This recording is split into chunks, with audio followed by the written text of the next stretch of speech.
Today we're going to be, well, I'm not, but Jack is going to be talking about Micro-Frontends. And it's, I'm thrilled, honestly, to have you here, Jack, because your name actually came up in our Austin software engineering community. And, we're always hearing what they're interested in, who they look up to, who they want to learn from, and who they follow on blogs, on YouTube, on social media. And your name came up, and we found a way to reach out to you. You replied, and now we're here. And here we are. I'm just, yeah. And I'm just very excited to have you. So thank you for accepting and being here. Yeah. So as I said, he's gonna be talking about Micro-Frontends. And I just want to read a little bio of Jack, just to contextualize him. He is a full stack principal engineer who has led development projects and teams from startups to Fortune 500 companies, including HP Enterprise, Nike, and Walmart Labs.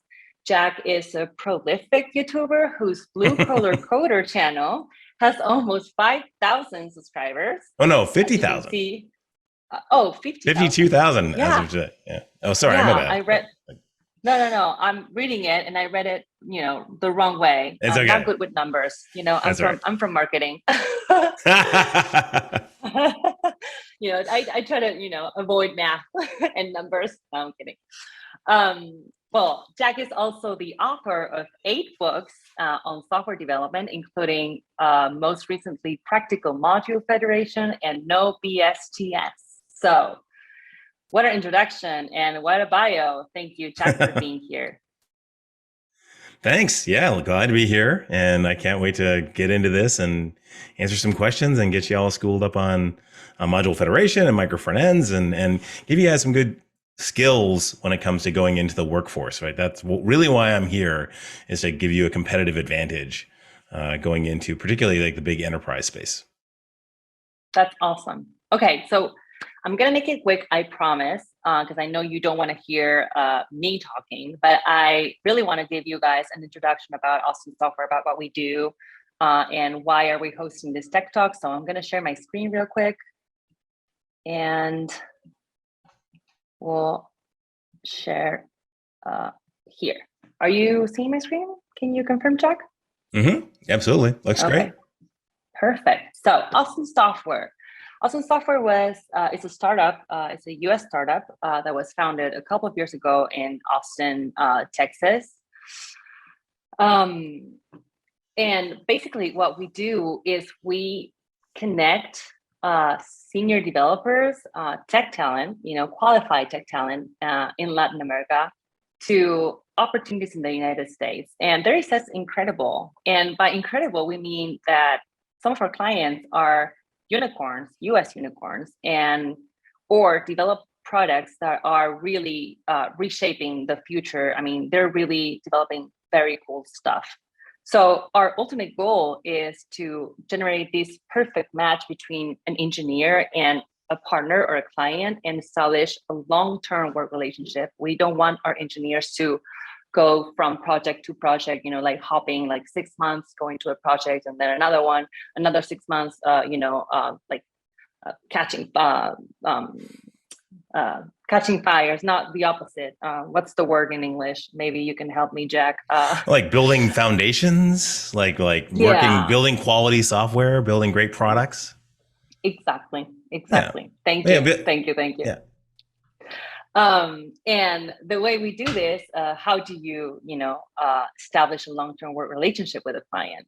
By having a developer first business model. And I've been working in the tech industry for many years now, and we hear a lot, about a people-centered business model and, giving people what they want and, HR with the benefits and everything. But honestly, this is the first time that I witnessed that what a company communicates actually matches the experience of the employee inside the company. And why am I saying this? Why does having a developer first business model mean? This means that in Austin Software, we advocate for our developers. First of all, we make them work directly on the engineering teams in the US, and we make sure they have influence on their teams. We make sure they don't miss out of any important decisions. We make sure they're not treated as isolated freelancers, that they have the equipment they need, the support they need. We advocate for their bonuses, their raises, and the recognitions. And we have specific people that, guide and give guidance to our developers, not only advocating for this stuff, but also giving them guidance in their careers. And so mentors. Yeah, exactly. Engineering mentors. Exactly. So that's like our main, secret sauce, as I would say it. But that I already say that. What this creates is a community of Latin American developers, because we know any of us can be working directly for a client in the US, but sometimes that can feel a little bit lonely, since you're just like a contractor or a freelancer working here for a client that's like really far away. And Awesome Software gives you the opportunity to have another teammates in Latin America, maybe in your own city, that you can, share information with, share knowledge, collaborate, even meet up in an office and, discuss and debate different things. So that feeling of community, it's really what make us different. So some of our current facts: we were founded in Austin, Texas in 2018. We are more than 200 employees right now. We are in 7 countries. We have offices in Montevideo, Uruguay, in Buenos Aires, Argentina. We opened offices in Cordoba, Argentina, and in Lima, Peru. We have also offices in Santiago, Chile, Medellin, Bogota, Colombia, Mexico City, and we are continuing to expand in the region. We have more than 25 partners, and actually 3 of them are US unicorns, and we're really proud of that. And then last but not least, I want to thank to all the communities, the local communities that support these tech talks. There we have some logos: React Buenos Aires, Devs Chile, Noobs.js from Mexico, Montevideo JS, Python Chile, Node Colombia.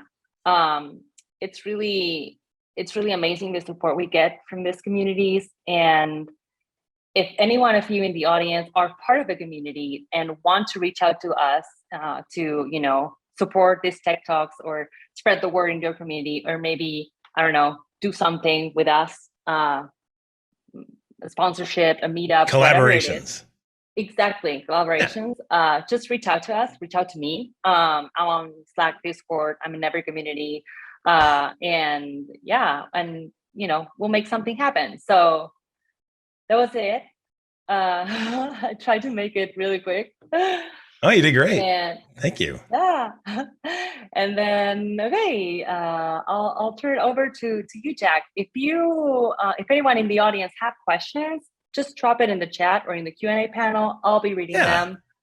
And make sure that Jack doesn't miss any questions, and we can reply to all of them. That's what I'm here for. I'm your mentor for the hour. And first off, Austin's my favorite city in Texas. If I was going to live in Texas, I would live in Austin for sure. South by Southwest, so good. And the barbecue is phenomenal. Yeah, okay. That's what they say. Yeah, right, exactly. So my name is Jack Harrington. I'm a principal full stack software engineer, and I YouTube on the Blue Collar Coder. And as she mentioned, I've been a principal engineer at some big companies. Nike and Walmart Labs, I think, are probably the most interesting in terms of the micro-front-end stuff, because this is a mechanism that we use to solve a pain point for us. So here's Nike.com. This is the product detail page. So if you're doing an e-commerce site, there's multiple types of pages you have. You've got the home page. Let's see, how to build an e-commerce site 101. You got a home page, you got a search page, how do you find your product? You got a product detail page. Hey, can I look at the product? And then you've got like the purchase flow, post order stuff, cart, checkout, all that sort of stuff. So this is really the primary most important page that Nike.com has. And this is actually one of the ones that I worked on, or with that team. And so when I was there, I was a principal engineer, and I was tasked with creating a uniformity across all of the applications. So every one of those apps, every one of those pages had a different team behind it. 5 or 6 people who would build the home page or the cart page or the checkout page, or in this case, the product detail page. And so you can imagine this is a big effort. We're talking, 70 or so engineers. It's a big deal. And when I look at a page like this, I look at it like a React engineer looks at it. I look at it as a bunch of components, but there's also, when you think about it, there's some sharing that needs to happen here. For example, this thing at the top here, this is the header, right? And as you go from the home page to the PDP to page, cart, so on and so forth, you want to make sure that that header, which has a ton of valuable information for the customer, is maintained. And so it actually becomes, in essence, its own app. And similar sort of thing with each one of these sections. Each one of these sections can be maintained by a different team. And that's where we got to that's why the idea of micro-frontends got so interesting to us, because it solves a lot of the problems that the Fortune 500 are facing. And that's why I think this is such a cool thing for you coming into this lecture and learning about this, because this is principal level engineer stuff, architecture level stuff. It's not, within a single team, how do I architect an app? It's how do I get multiple apps talking together and solving real business problems? One of the biggest problems is that JavaScript was trying to replace monoliths and became its own monolith, right? And so that becomes a problem. So you want to be able to break it apart. You want teams to be able to deploy independently, and that's really critical. Getting teams to share code is tremendously difficult. You get a lot of cultural stuff where the teams want to have total independence. So you have to find a granularity of sharing that works for the team. And that may not be the individual atomic level, as using the Brad Frost atomic model. It may be, so there's atoms, which would be, your buttons and text fields and all that. And then there's molecules, which is sort of a larger, like a list view or something like that. And then there's organisms, which are self-contained units of UI. And so that's the thing that you kind of get to the point where that's the level which you want to share. Like you want to be able to share the cart component. The cart knows how to talk to the back end and maintain its own state. And so this is also an important business goal. Like the business wants to be able to quickly reuse code from one place to another. Like, for example, I was working on a product recommender. So customer wants a shoe. We don't have that shoe anymore. And we want to be able to give them in place of their orders that shoe recommender, but we also want to be able to give it to them maybe on the product detail page. So we want to be able to use that same code live and have it all work well and efficiently on the client. So how does micro-frontends fit into this? Well, micro-frontends are essentially the analog of microservices, but on the front end. Microservices is the back end, micro-frontends is for the front end. So it's that small units of UI, not the whole page, not the route. I think a lot of people think about the granularity of a page as like the product detail page or the cart. No, we're talking about smaller sections, like the cart piece, the header, right? If you go back up here, right, each one of these is potentially a micro front end. Hey, I could imagine reusing the header on every page, right? Of course, I can imagine actually maybe, reformulating this page for a different type of Jordan and then putting this section on here because that just makes more sense. We want to be able to reuse it. So what do they do? Well, these small organisms, these micro front ends, they maintain their own state. They call their own services, potentially the same you can imagine like a team managing the services and also the front end, all kind of one big pizza box or one smaller pizza box team that, talks between those two. They consume some small amount of global state, normally the user ID, some information about the user, and also if you're talking backend services like the JOT, and then obviously the business logic. Hey, if I add an item to a cart, remove a cart, they do all that. And that's all kind of black box hidden, and potentially in a different framework. Actually, you can imagine, I know there's somebody here Fran, who works in Vue.js. This technology allows you to have a Vue front end embedded in a React site, or vice versa. It's pretty cool. And you can potentially either runtime or build time deploy these. So we'll get to that in a second. That's kind of where the module federation stuff comes in. And then it's also maintained, I don't know exactly how to say this, but it's maintained by a team, like a pizza box team. So what are our deployment methodologies here? Right. So if we're looking at build time, if you just want to share pieces between at build time and then deploy stuff, just like we would normal CI/CD kind of continuous integration, continuous deployment type stuff, we've got Bit, a really cool company out of Israel who can help you modularize your application and enhance your reusability. We've got 2 monorepo management systems. One's called NX. It's excellent. It can very quickly and easily make projects. There's cool templates. If you're doing Angular, it makes building out Angular sites very easy. And actually, there's some company group, I guess, or maybe company, Angular Architects, who maintains a module federation system that makes it just so easy to take an Angular app and do module federation with it. And then there's Turbo Repo, similar sort of thing, but that's by Versal, and it's a much smaller, lighter weight monorepo management system. That's actually the one that I use in my current project. And then at runtime, there's 2 different methodologies you can go with. Actually, there's a bunch, but these are the 2, I'd say, primary contenders. There's module federation, which is a feature that was built into Webpack 5. And then there's also System.js, which has been around a little bit longer than that. You can fit on top of basically any bundler system and kind of extend it. I think the value, as we'll see in a second with module federation, is that it feels much nicer. It feels much more like you're just working normally, even if you're getting code from another application at runtime. It's pretty cool.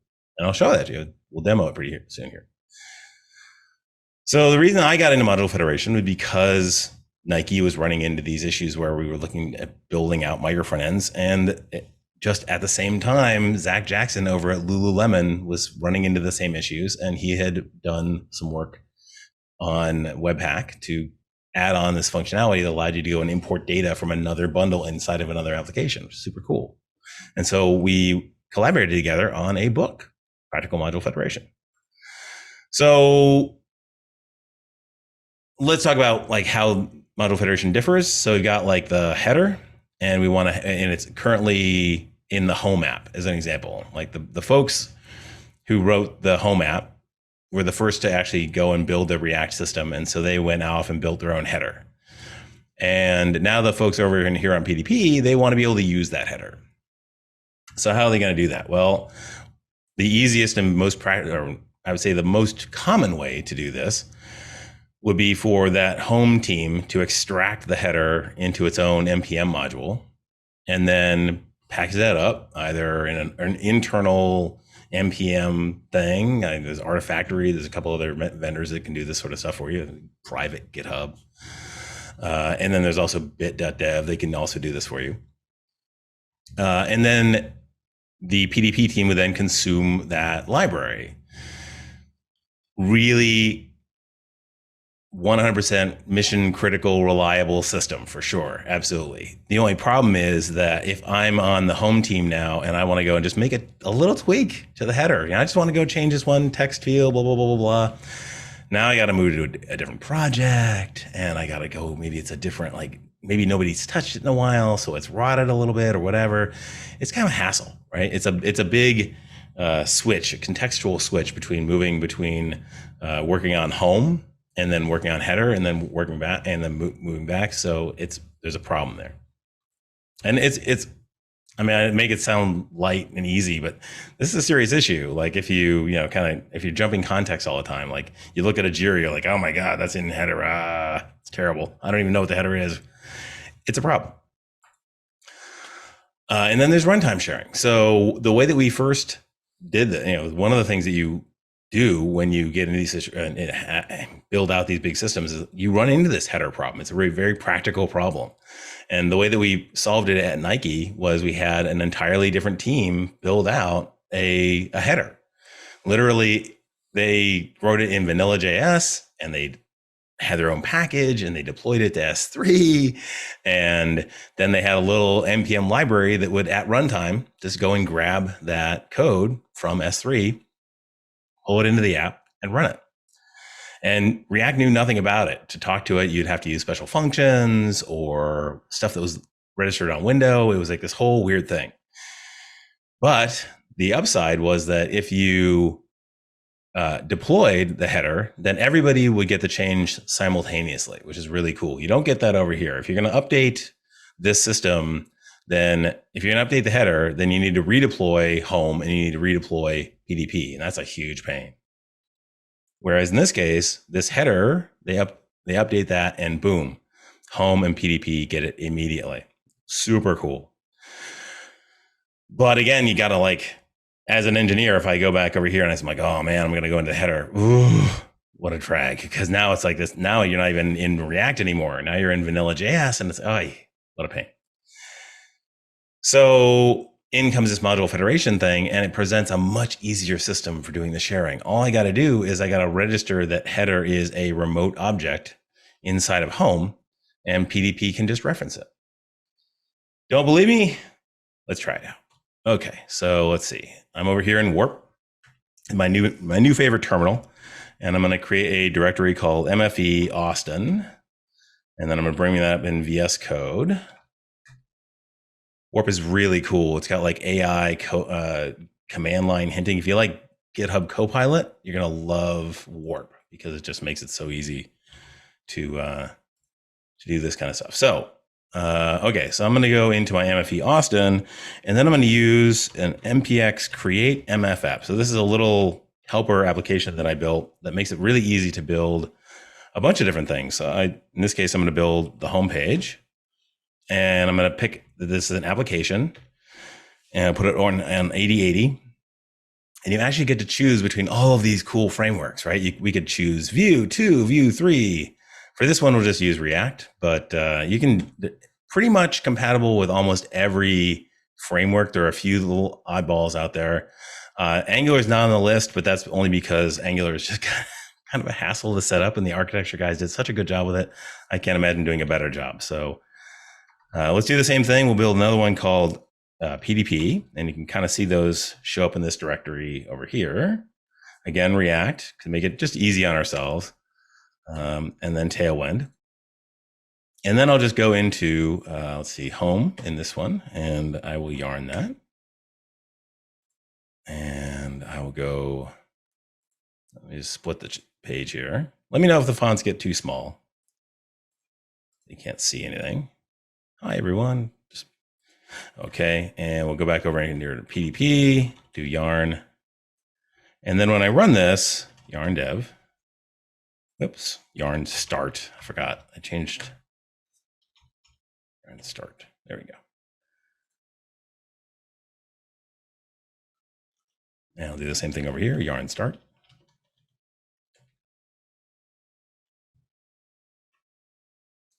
Okay, so you get this awesome page, right?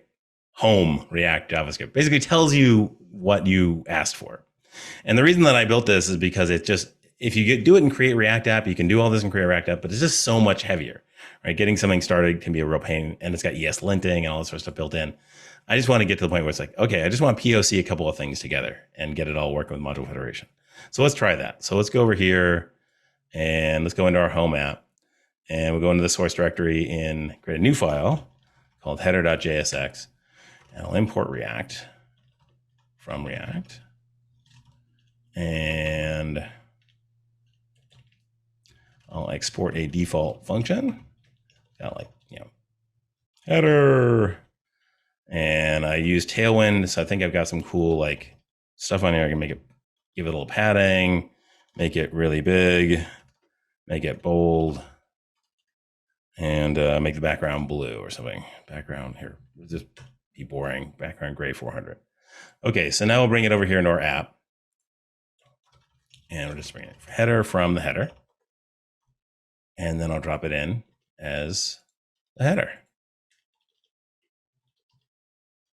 All right. Oh, look at that. Very cool. Okay, so we got our little header up there, and I'll even make it nice. I'll say title equals home, and we'll add a little title here. Whoa. There we go. If I could type, that'd be great. This is why I edit my videos so brutally. Can't type. Anyway, okay, so now we got our header. But of course, we spent months developing this thing, right? A lot of effort gone into this. And now our PDP team wants to reuse it, and they want to reuse it in such a way, whereas when it gets updated, it automatically updates. So I'm going to go and expose this from my Webpack. So I'll go down here. And so this is all, kind of set up, ready to go. And what we can see, we've got this module federation plugin, part of Webpack 5 built in. And it's got the kind of package name, in this case, home. And you got the dependencies that you want to share. So as part of this, you kind of share out the libraries as well. And I'm going to expose the header from here. Source header, like that. And now all you got to do is reboot my server. I do have to do that much. And we'll take a look back over here. And everything is still working. Is it? Oh, React, just so slow. But there's an additional file, so it's still working. But there's an additional file here called remote entry. And remote entry is this big, not always big, but sometimes big, depending on your setup, manifest of all of the pointers to all of the components that you want to share. So what we're going to do is we're going to grab that URL there, that remote entry, and I'll go over here to our PDP app, the people who want to consume this, and then go in my Webpack and scroll down. In this case, I've got my web module federation plugin over here. The name is PDP, and I'm not going to expose anything. I'm going to consume it. I'm going to basically point a remote.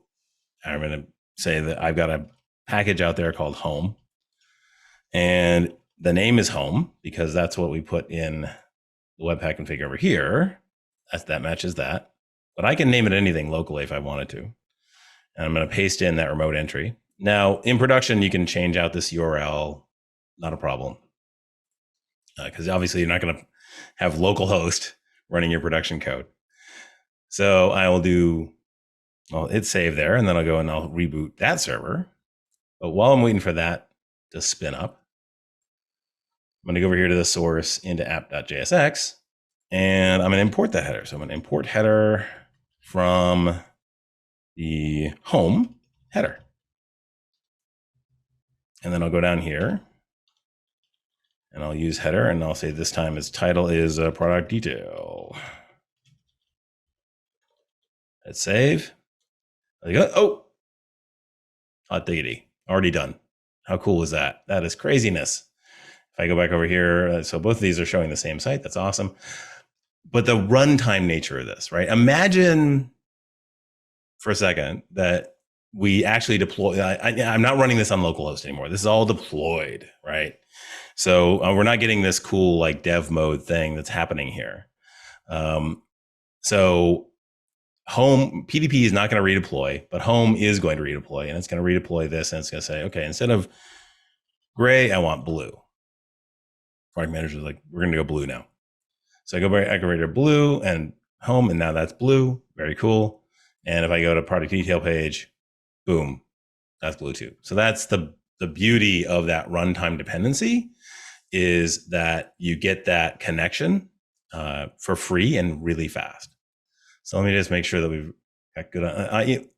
What I'll do, how about so that's kind of like the lightweight demo. You dig into like state management and all that kind of fun stuff, because there's a lot to learn there.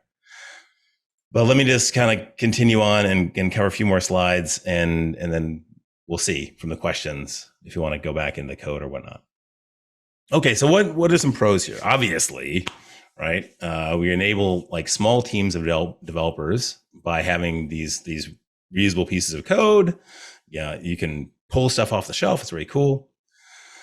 That it's very reusable and composable. We'll get to the big win here in a second around composability.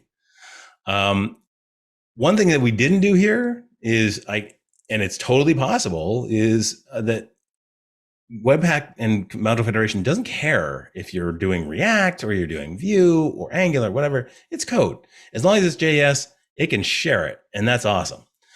And so if you can wrap up your component, like your Vue component, as a function and just say, hey, give me a DOM element and I'll run it on this, you can have a React app really quickly run a Vue app and maintain it, and then embed it in a React app, or vice versa, or have, plain JavaScript or Svelte or Solid. There's a whole bunch of different cool frameworks out there. And I think that's another really neat thing, is that when you think about like the big site over here, right? What if, cool, we could go and write this thing in Svelte, right? It's much smaller, it's much faster. That's really cool. And this opens the door for that. All right. So reduces the build times, obviously. Like if you're going to have a huge build, the Turbo Repo folks kind of come up, they'll say, well, the Module Federation stuff isn't so interesting, because if you can get builds fast enough, then you get basically the same thing. But I will tell you, having worked in this world, build times are slow, particularly if you're going to do like end-to-end testing in part of your build process. So it's nice to be able to do this and be able to deploy a much smaller piece of code that you can test more quickly. And then you get that code splitting, right? This is basically code splitting at the end of the day. It's just named code splitting, and so you're getting that advantage. But the problem is that it is actually, I know that I showed it off and it looks really simple and fast and easy to do, but man, like when you get into production with it, it can get a little hairy. So you really need to have a really good person on the team that understands Webpack and understands this. And there's some tooling out there. There's a new dashboard out there that can show you how the modules all fit together and all that. But it is the kind of thing where if you want a life that's simple, then do the build time thing, because it's just much more simple than this. Because if potentially, like the S3 bucket could be offline or whatever, that's holding those federated modules, and that could go down, whatever. TypeScript can be problematic in this space, because when you compile TypeScript, you lose all the types. You put it into JavaScript, and now you don't have those types anymore. There has been some work recently out of Australia, and then also Zach Jackson has been doing some work recently in like bundling up the TypeScript types to make it feel a lot easier. So hopefully there's going to be some cool stuff and a new video coming out on that soon. And then it's just very new. So we're still trying to figure out what the best way to do like state sharing is, as an example. So people are trying different things. And do you want to share routes versus MFEs versus this versus that? Okay. So Fran says type hinting via comments. Sure, but the comments are also stripped out. Okay, so I support Module Federation on my Discord server. My Discord server has a lot of folks. I support it on the channel. I support the book and all that. And so I get a lot of questions about it. And I can tell you a lot of things that people get wrong. So first off, I believe that when you do micro-frontends, you do them at a much granular level than the page. And so I get a lot of people asking me how to share routes. And I think that that's just fundamentally the wrong approach to this. That's just me. So I think sharing routes is a bad idea. But opinions vary. I think oftentimes, because it looks so simple and comparatively monorepos look a little bit more difficult in the early days, I think people jump directly to runtime dependencies because it feels a lot quicker. And I think actually, because of like the sort of production level issues, it's better to actually like have a good solid base of that build time dependency first before doing your runtime dependencies. And that's actually what that fourth one is about, like not working from a stable base. Like I always tell people at any level of coding, always be going from working state to a working state, and make small changes, incremental changes as you go, because it's like rock climbing. You put a piton in the side of the hill. You don't want to fall back, or side of the mountain. You don't want to fall back too far, right? So always be building from a stable state to a stable state to a stable state as you go. People just kind of jump in and go immediately to these complex systems. And then I see a lot of people get interested in versioning. I mean, if you're going to do versioning of these anyway, like I don't see the point in actually having the runtime dependency if you subvert it by putting on top of it versioning. But I get the point, right? You always want to be able to have like a stable version to go back to. So I think there's going to be some nice halfway ground in there. And then, yeah, getting way too fast and getting too advanced too quickly. So those are some things that I see as problems out there when people try to adopt this. Okay, so some cool. Jack, yes, sorry ma'am. to interrupt. Sure. There's a question from Owen. Mm-hmm. So you don't advocate for vertical split micro-front-ends? Yeah. Are they? I think they are vertical, right? If you've got I just think the granularity is smaller. Like I think, this is like this whole page is the PDP route, but I do think this section is essentially a vertical section, right? It is, I take the shoe and then I connect to my back end, and this is kind of a self-contained chunk. And I can imagine like in big companies having this be a whole team just doing this and optimizing the efficiency around this. And so it's vertical. It's just vertical at a different granularity than the route. And I think a lot of companies go directly to like route splitting as their level of verticality. And this allows you to granularize the page much more, port pages much more granularly. And actually, we'll get to that in a second because that brings me to this Gartner stuff. So that's very cool. Great question. Thank you for that. So technology in the space, so I've mentioned Bit a couple of times. Awesome company, really good stuff. But more currently for build time dependencies. And then if you really want to do like the view thing where you want to view page, you view MFE on a React page or vice versa, there's a system called Single Spa, which is just fantastic. And what they do is they actually like parcel up. They bundle up your code, your view component or whatever, into what they call a parcel. And that parcel is platform agnostic. And then there's client side parcel loaders that will load that parcel in. And so you can parcel your React app, and it would have, and you can say, these are the props that I have, and this is the event handlers that I have. And it works just the same way as a Vue app. And so you can easily run different frameworks on the page, which is really cool. And then obviously module federation. There's also one from Open Table, no kidding, called Open Components. And there's one from eBay called Zoid that works on iframes if you're security minded. So there are a bunch of different things in the micro-front-end space. It's a very hot space. But not just hot for developers, it's hot from if you know this company Gartner, they famous for their magic quadrants. They are pushing something called Composable Commerce. So big companies like Nike and Walmart, when they want to make a change to Node, as an example, they'll talk to Gartner and they'll get their strategy for that conversion. And what Gartner is currently pushing is they're pushing this composable commerce model. So the idea is these companies like your Nikes and Walmarts and e-commerce companies in particular want to be able to quickly capitalize on market changes. Like, hey, we got an Olympics thing coming up, or maybe, I don't know, X Games or whatever, or we want to make a pop-up store or something like that, right? You want to be able to think about your all the capacities, the microservices, the micro front ends as essentially big old Lego blocks, right? Hey, I can go into my Lego store and pick up a cart, pick up a product image, pick up a this, pick up a that, pop it on a page, and now I've got an experience. I've got user identity, I've got all that sort of stuff, and I can just boom, here's a new experience. And micro front ends is a critical part of that strategy. But when you talk to the customers, your Austin software customers about micro front ends, this is essentially the kind of business level strategy that I think the folks want to adopt, is this kind of notion of a composable, whatever it is, they're interested obviously in composable commerce for e-commerce sites, but I think this could potentially be, absolutely reused in any kind of composable systems or large systems.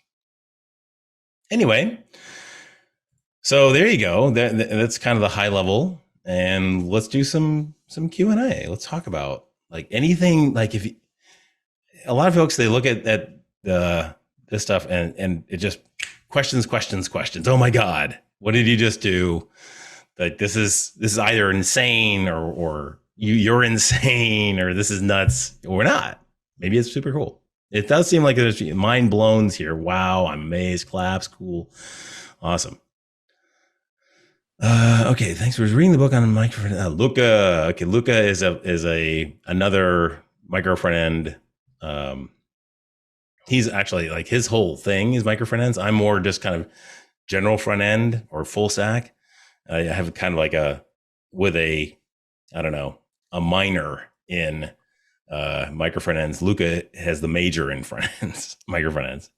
Suggested vertical page and horizontal page is the same as you start vertical, then move to horizontal. Yes, I agree with Luca, 100%. So I definitely think you should start small. Like, I think the header is it's the first pain point, but I don't think it's the first one you should start with, because it is such it does at these big companies. Like I'm telling you, like Nike's header was literally like a team of folks to get an I-18N and accessible and all of that stuff. So it's a bigger target. If I was to think about like a site and I want to move like the product finder, that's what we did. The first MFE that we shipped at Nike was this product finder that we built, that it just fit a need, but it was very, very small. It was like, hey, we need to be replenish shoes or whatever. And so build the algorithm, build the back end, build the front end, and then share that between a couple of different experiences. And so that we use Micro-Frontends for that. And it becomes the first Lego in your set of composable commerce Lego things. But that's exactly it, right? You build the back end all the way to the front end, and it's a vertical. Maybe the vertical is the right amount. Your mileage may vary. Exactly. More questions. There's got to be somebody other than Owen who has got some questions. Yes, we actually have 2 questions in the Q&A panel. I can read them to you, Jack.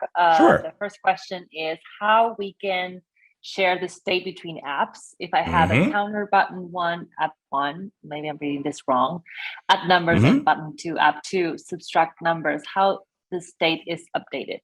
Okay. And what's the other Q&A question? That's like because I could actually, we got 10 minutes. I could actually do that. So Okay. So, and the second question is from the same person. Oh, okay. How is the process with server side rendering? All apps should be built in those frameworks. Next.js. Oh my gosh, it's getting too exciting. No. Wow. Okay. So server side rendering. Okay.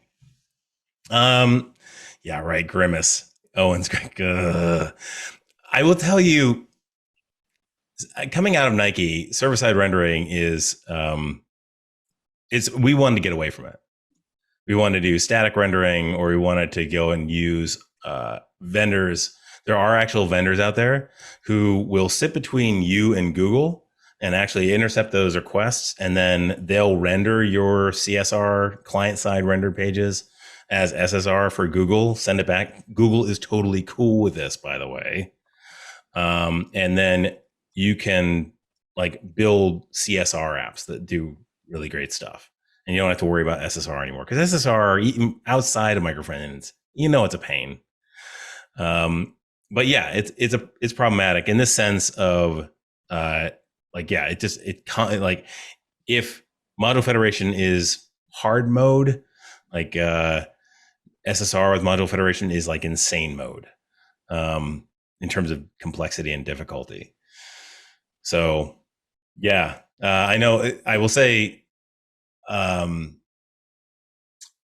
Jackson has released a Next.js SSR plugin that does work, but he has licensed it. It's $100 for a personal license. I think it's, more for a commercial license. So I haven't myself used it, but I am in talks with Zach and I. We got our own things going on, and I'm in talks with them to see if we can get a discount on that. So for folks who want to just try it out and see if it works for them in their environments, then they'll have it. Okay, so let's try this out. So let's go and build a counter in the app again. Do you want to do that? Is that showing off anything? Yeah. Okay. Sure. Okay. So over in here in home, I'm going to add my new favorite state management library called Zustand. It's a state manager written by Daishi Kato. If you're into the Redux thing, it's kind of like Redux Lite. And so I'm going to create a store here. .jsx, and we'll do the counter thing. We'll import create from Zustand. And if you look at it, that's 2.6K. Hard to beat that, right? We're going to export a use store. Sure. We'll have a counter on there. Let's call it cart count or something like that. And we'll start at 0, and we'll say add to cart is the cart count plus 1. By the way, for those of you who are like, whoa, he just typed fast, that was actually GitHub Copilot. And GitHub Copilot, I guess, has trained itself up on what I do regularly. And one of the things I do is use Jushan, so it understands that pattern. But what this is basically saying, I was like, how did you do that? Yeah, it's fast, right? He's a good coder, this guy. You guys type really fast, but this not is me. Another level. Not me. Okay, so yeah. Anyway, so in Sushan, you call this create. You give it a function that gets given a setter. You give it any data that you want, and then any functions, they become like methods. And then when you want to update that state, you just do that. You call that setter. It'll give you the current state, and then you give it a new state. Okay, so it's very similar. If you're into Redux and the Redux model, it feels like that. Okay, so we'll go over here in our header and we'll use that. So import, I think it's, from uStore. From store, right? There you go. And return that. And then we'll get the cart count and add to cart from the uStore. Again, thank you so much for making my life easier.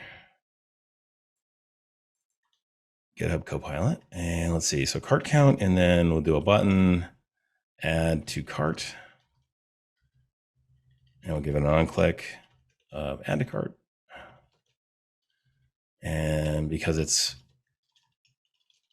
I got to give it a little bit of something, background white, and then rounded XO, whatever. Make it look like a button. Okay, so let's try that out. So I'm going to yarn start my app. And so we should have, according to Myth and Legend, a button in there that says add to cart and a cart count. Oh, wow, it's huge. Look at that thing. Massive button. Okay, so we do add to cart, and then let's just replicate this uStore over an app. So if, let's say we also want to have it down here for some reason, we want to put the cart count in the UI. Okay, let's bring that in there. And we'll bring in cart count from uStore. Isn't that a really nice state manager? I mean, just regardless of all the schwitz that I've been talking about here, that's just like, you want to do state really easily and simply, just so nice, this Zustand state manager.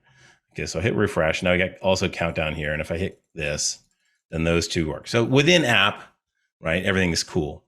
So now how do I get, if I go over there, oops, hold on. If I do this again, it would work over here too. We're kind of running low on time, but let me jump ahead. So I'll go by my Webpack config, and I will share out that store because this is what we want to know about, right? This is the hotness. So I'll share out the store, and I'll reboot that.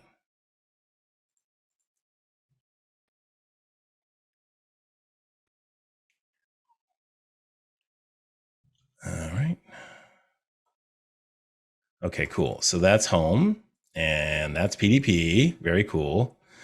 And now theoretically, if we go over here, we can import uStore, uState from home store. If I can type, that'd be great. And then I will return that, and I'll do something very similar over here where I will get the cart count from that uStore, and I'll just put it in there. I'll make it slightly visually different. The cart count is cart count. Cool. Okay. So cart count is 0. Yeah, look at that. So we're sharing that not just the code, but the same instance of that module in between the host page in this case, which is the PDP, and then this remote header, and so it's just doing all that and making it line up really nicely. So Webpack's doing a lot of heavy lifting there. I think what folks, though, don't take this too far, right? So first off, as an example, like I've got 19 over here on PDP. I think a lot of folks would think like, "Ooh, I'd hit this and we go to 20," and that somehow there's shared state between these two apps.